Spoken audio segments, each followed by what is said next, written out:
भारत के सबसे व्यस्त शहरों में से एक के भीड़ भाड़ वाले वार्डों में हर साल हजारों शिशु जन्म लेते हैं। कई समय से पहले बहुत छोटे और बेहद नाजुक। दशकों तक उनका जीवन हमेशा खतरे में रहा, जब तक एक डॉक्टर ने इसे बदलने का फैसला लिया। मानवीय दया का अमृत, डॉक्टर अर्मिडा फर्नांडिस, पद्मश्री 2026। 1943 में कर्नाटक के ऐतिहासिक शहर धारवाड़ में एक चंचल और दयालु कन्या का जन्म एक मशहूर कवि और एक गृहिणी के घर हुआ। बचपन में मेरी माँ हमेशा कहती थी, गरीबों की मदद करो और भगवान तुम्हें 100 गुना लौटाएंगे। मेडिकल स्कूल में डॉक्टर अर्मिडा फर्नांडिस अपनी क्लास में अव्वल आई और आगे की पढ़ाई के लिए धारवाड़ से मुंबई आई। वहाँ वह बच्चों की डॉक्टर बनी। शहरी जरूरतमंदों की सेवा के लिए उन्होंने मुंबई के एक नगर निगम अस्पताल में नौकरी कर ली। वहाँ शिशु मृत्यु दर ने उन्हें झकझोर दिया और गहराई से प्रभावित किया।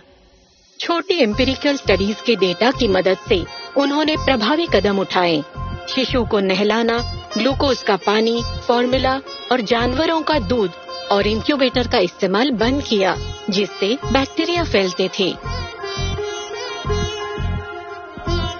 इनकी जगह तेल का इस्तेमाल किया और शिशु को गर्म रखने के लिए लाइटें लगाई गयी। इन्फेक्शन रेट तेजी से घटी, जीवन दर बढ़ी और इनके साथी भी मान गए।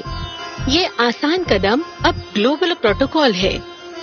हालांकि इनकी सबसे बड़ी पहल एशिया का पहला मानव दूध बैंक शुरू करना था। इसका विरोध भी हुआ।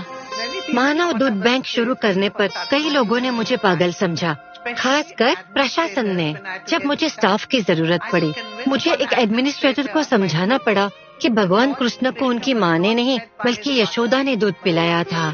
मानव दूध की थोड़ी सी मात्रा भी इन बच्चों के जीवन को बचाने में मददगार साबित हुई। अगले 5 दशकों में अर्मिडा ने 2000 से ज्यादा मेडिकल प्रोफेशनल्स को ट्रेनिंग दी और 3 राज्यों में स्तनपान का अभियान चलाया। अस्पताल के काम के साथ साथ अर्मिडा ने स्नेहा नाम के एनजीओ की स्थापना की, ताकि धारावी में जरूरतमंदों तक इलाज पहुंच सके।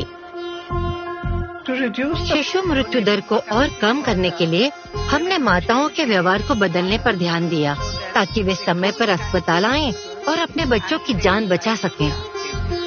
सच्चाई का सामना किए बिना आप हल नहीं पा सकते।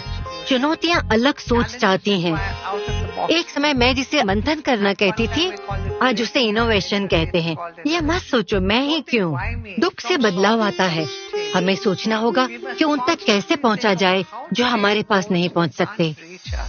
डॉक्टर अर्मिडा फर्नांडिस, पद्मश्री 2026। कोटि कोटि नमस्कार।